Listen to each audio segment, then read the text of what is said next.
warahmatullahi wabarakatuh. Nama saya Nesra Bella, NIM 21401044. Saya Wulandari, NIM 21401033. Di sini kami dari kelompok 13 ingin memaparkan materi kami yang berjudul Struktur Pasar dan Persaingan Harga.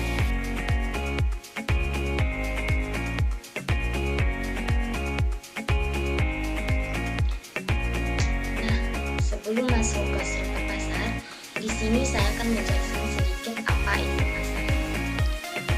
Pasar adalah suatu tempat di mana keberlangsungan transaksi jual beli. Di dalamnya terdapat pembeli atau konsumen dan penjual atau produsen sebagai salah satu pelengkap dalam suatu transaksi. Baiklah, di sini saya akan masuk ke dalam struktur pasar. Struktur pasar adalah penggolongan produsen kepada beberapa bentuk pasar berdasarkan pada ciri-cirinya seperti jenis produk yang dihasilkan dan banyaknya perusahaan dalam industri. Jadi, struktur pasar itu sangat penting karena struktur pasar berkaitan tentang harga yang akan diterima oleh konsumen. Dan struktur pasar itu berpengaruh terhadap tingkat efisiensi pasar. Ada 4 macam struktur pasar. Pasar persaingan sempurna, kedua pasar persaingan monopolistik, ketiga pasar monopoli, dan keempat pasar oligopoli.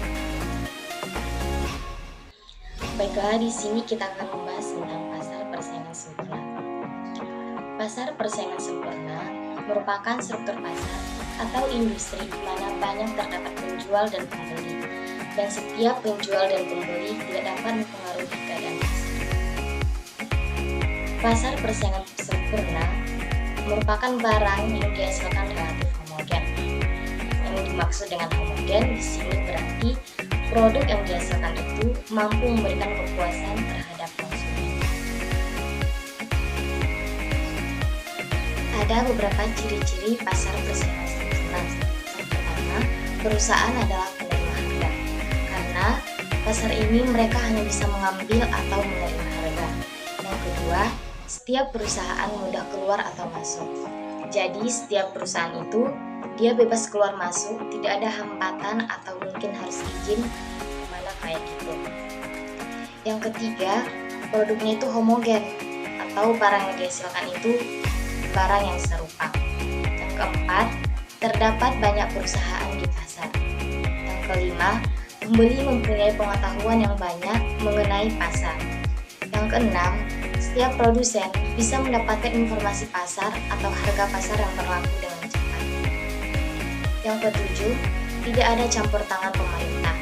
Karena pasar persaingan sempurna itu, penentuan harga itu didapatkan dari hasil kesepakatan antara kedua belah pihak, yaitu penjual dan pembeli, tanpa campur tangan dengan pemerintah. Di sini kita akan bahas tentang kekuatan atau kelebihan pasar persaingan sempurna. Pasar persaingan sempurna merupakan bentuk pasar yang ideal karena ya tadi tidak ada hambatan keluar masuk.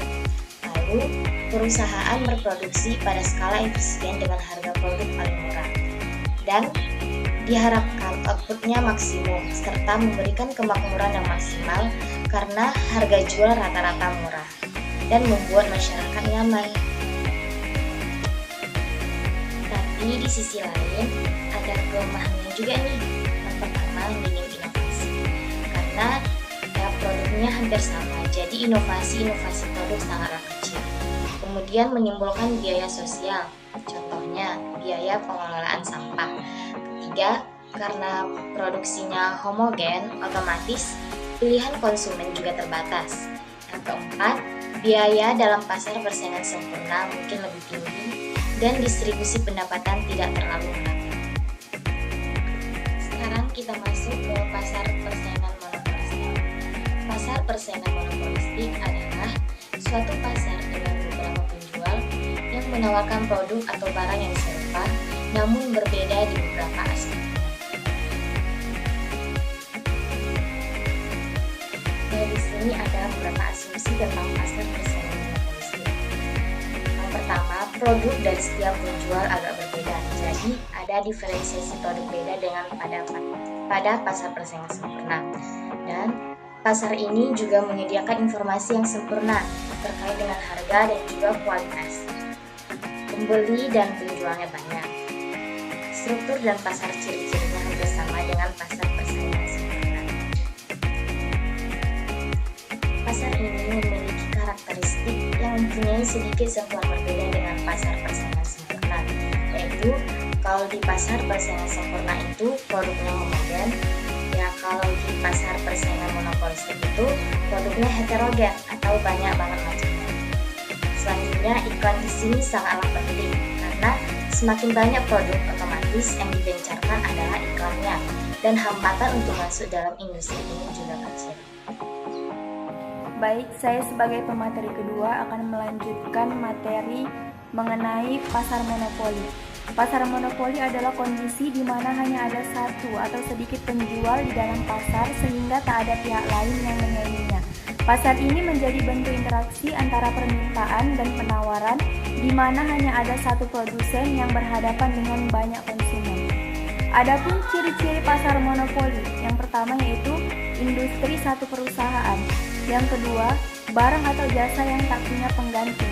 Yang ketiga, sulit masuk ke dalam industri. Yang keempat, dapat memengaruhi penentuan harga karena hanya ada satu perusahaan di pasar ini. Dan yang kelima, tak perlu promosi iklan. Baik, saya akan melanjutkan materi selanjutnya yaitu tentang pasar oligopoli.